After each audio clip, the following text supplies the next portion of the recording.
출애굽기 6장. 그러자 여호와께서 모세에게 말씀하셨다. 이제 너는 내가 파라오에게 어떻게 하는지를 보게 될 것이다.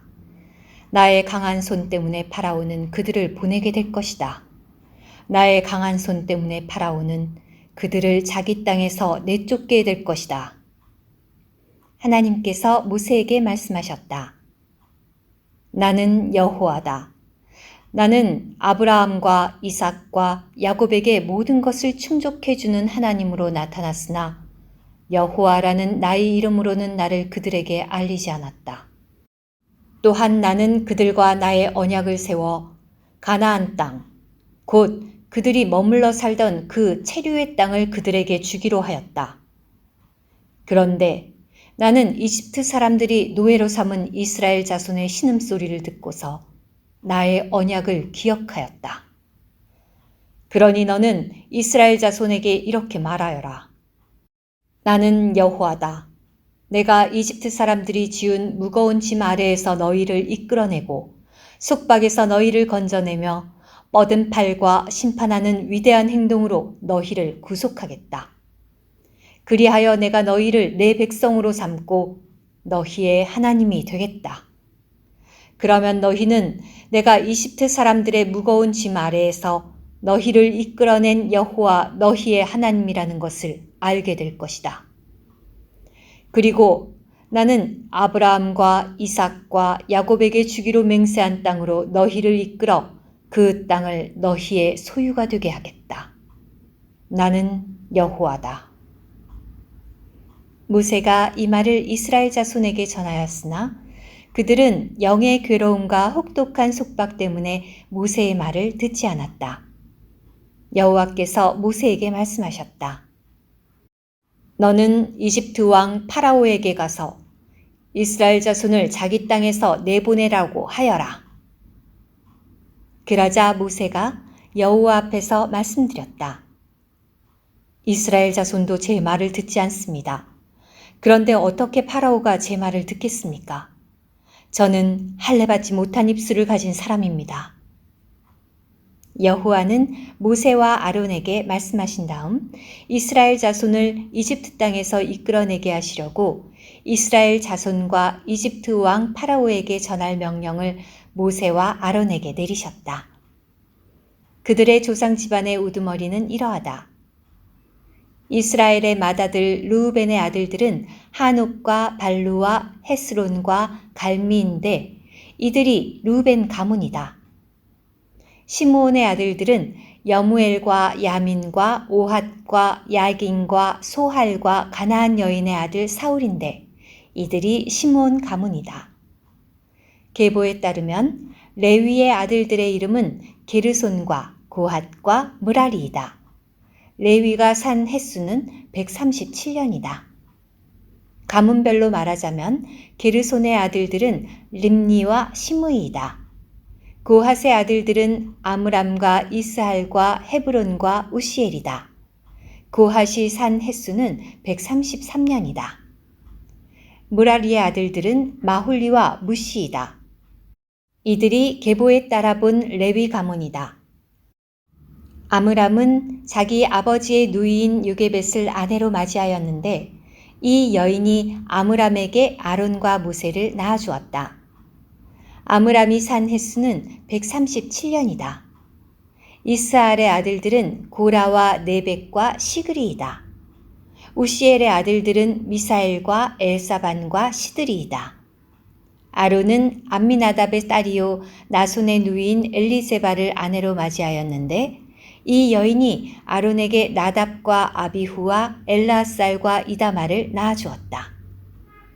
고라의 아들들은 아실과 엘가나와 아비아삽이다. 이들이 고라 가문이다. 아론의 아들 엘르아살은 부디엘의 딸 중 하나를 아내로 맞이하였는데 이 여인이 엘르아살에게 비느하살을 낳아주었다. 이들이 가문에 따라 본 레위인 조상 집안의 우두머리이다. 이스라엘 자손을 군대별로 이집트 땅에서 이끌어내라는 여호와의 말씀을 받은 이들은 다름 아닌 아론과 모세였다. 이스라엘 자손을 이집트에서 이끌어내려고 이집트 왕 파라오에게 말한 이들도 다름 아닌 모세와 아론이었다. 여호와께서 이집트 땅에서 모세에게 말씀하시던 날에 여호와는 모세에게 이렇게 말씀하셨다. 나는 여호와다. 내가 너에게 이르는 모든 말을 이집트 왕 파라오에게 전하여라.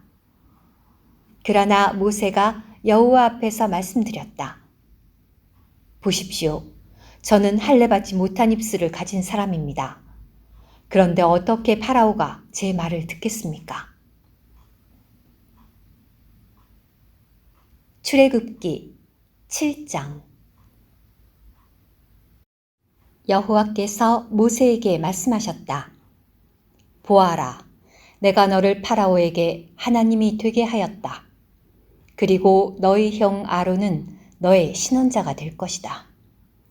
너는 내가 너에게 명령한 모든 것을 너희 형 아론에게 말하고 아론은 파라오에게 말하여 파라오가 이스라엘 자손을 자기 땅에서 내보내게 하여라.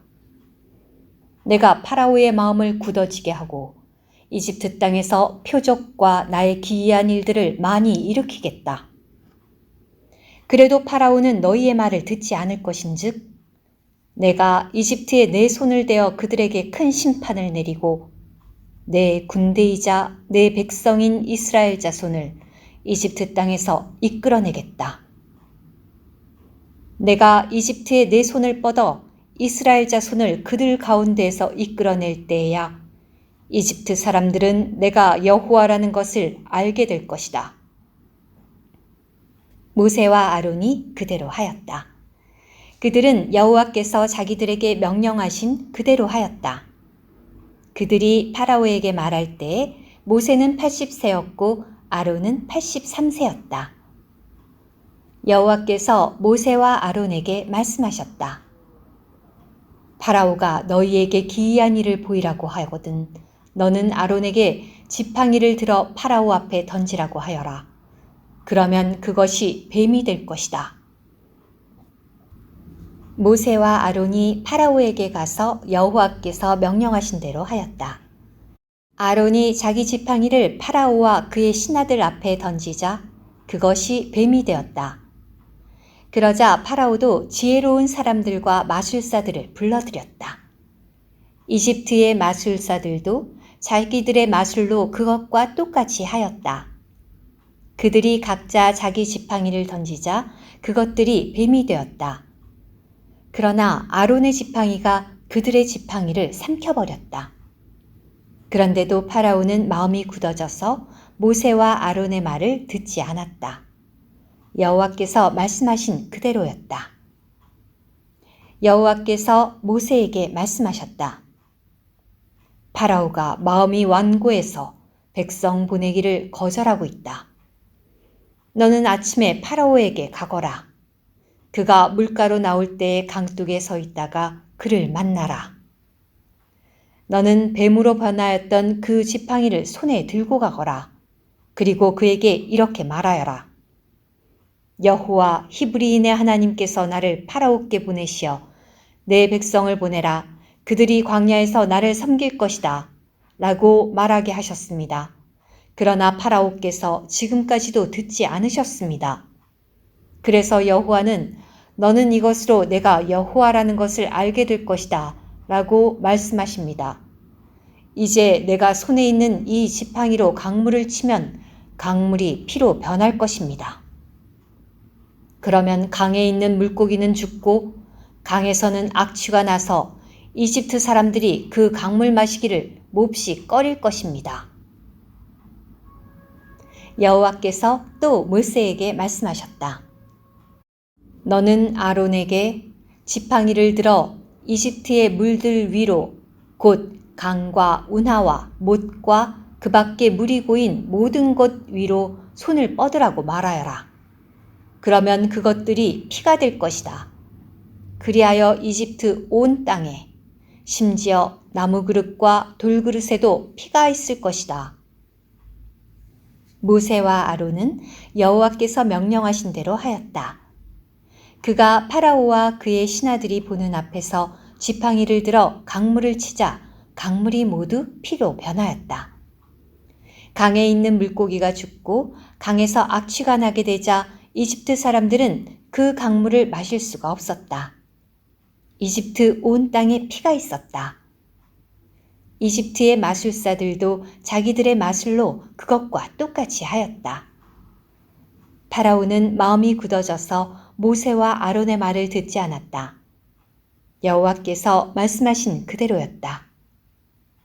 파라오는 발길을 돌려 궁전으로 들어갔고 이 일을 마음에 두지도 않았다.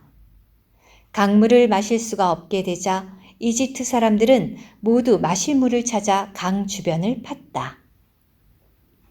여호와께서 강을 치신 지 7일이 지났다.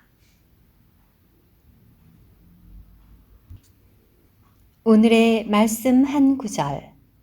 출애굽기 6장 1절.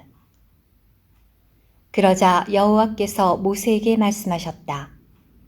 이제 너는 내가 파라오에게 어떻게 하는지를 보게 될 것이다. 나의 강한 손 때문에 파라오는 그들을 보내게 될 것이다. 나의 강한 손 때문에 파라오는 그들을 자기 땅에서 내쫓게 될 것이다.